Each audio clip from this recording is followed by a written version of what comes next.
সরকার বিরোধী আন্দোলন বেগবান করতে জোরালো ভূমিকা রাখতে চায় ঢাকা মহানগর বিএনপির নতুন নেতৃত্ব। উত্তর ও দক্ষিণের নতুন কমিটির নেতারা বলেছেন, দলের হাইকমান্ডের আস্থার প্রতিদান দিতে তারা চান, ঘোচাতে চান অতীতের ব্যর্থতা।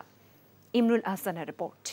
এখন জন্ম সনদ দিয়ে খোলো বিকাশ স্টুডেন্ট অ্যাকাউন্ট, নিজের বিকাশ নিজে কর। অপেক্ষাকৃত তরুণদের প্রাধান্য দিয়ে রোববার ঘোষণা করা হয় ঢাকা, চট্টগ্রাম ও বরিশাল মহানগর বিএনপির কমিটি। বিকালে নয়াপল্টনের নেতাকর্মীদের শুভেচ্ছায় সিক্ত হন ঢাকা মহানগর উত্তর ও দক্ষিণের নতুন নেতৃত্ব। দল ঘোষিত কর্মসূচি বাস্তবায়নে অগ্রণী ভূমিকা রাখার প্রত্যয় ব্যক্ত করেন তারা।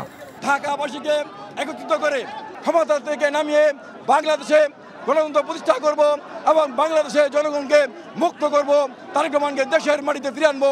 এটাই হলো আজকের দিনে আমাদের মূল প্রত্যয়।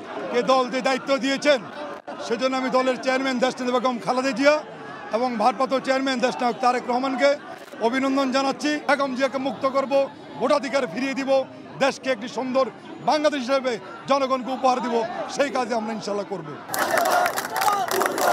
ঢাকায় কার্যকরী আন্দোলন গড়ে না ওঠায় আন্দোলনের ফসল ঘরে তোলা যায়নি, এমন উপলব্ধি আছে খোদ দলের ভেতরেই। মহানগরীর নতুন কমিটির নেতারা বলছেন, অতীত থেকে শিক্ষা নিতে চান তারা। আমরা সাংগঠনিকভাবে আমাদের যে বিগত সময়ে যেই সব জায়গাগুলিতে আমাদের ল্যাকিংস রয়েছে আমরা দেখেছি দৃশ্যমান, সেই জায়গাগুলি আমরা পরিপূর্ণ করে কোনো দুর্বলতা আমরা রাখবো না ইনশাআল্লাহ। আমাদের লক্ষ্য একটি বাংলাদেশের জনগণের ভোটের অধিকার নিশ্চিত করা এবং বাংলাদেশের মাটিতে একটি অবাধ সুষ্ঠু নির্বাচনের মাধ্যমে জনগণের সরকার প্রতিষ্ঠা করা।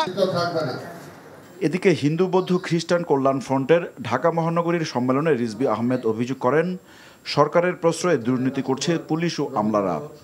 সরকারি কর্মকর্তা কর্মচারী যারা আপনার মুসাহেবি করেছে তাদেরকে আপনার লেসেন্স ফেয়ার অবাধে লুটপাটের দুর্নীতি করার সুযোগ করে দিয়েছে। দুর্নীতি শুধু দুর্নীতির শব্দে নয়, ওটা মহাদুর্নীতি বলে মানুষ আজকাল আখ্যায়িত করছে। ভারত আওয়ামী লীগ সরকারকে টিকিয়ে রেখেছে বলে মন্তব্য করেন তিনি। Imrul Ahsan, NTV news, Dhaka.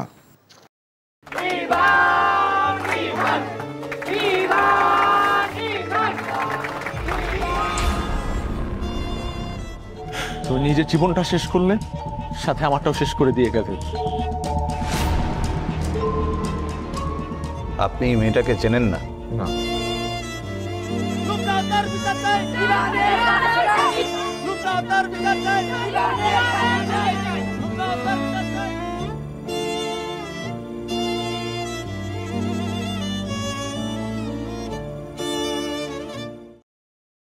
এখন জন্ম সনদ দিয়ে খোলো বিকাশ স্টুডেন্ট অ্যাকাউন্ট, নিজের বিকাশ নিজে কর।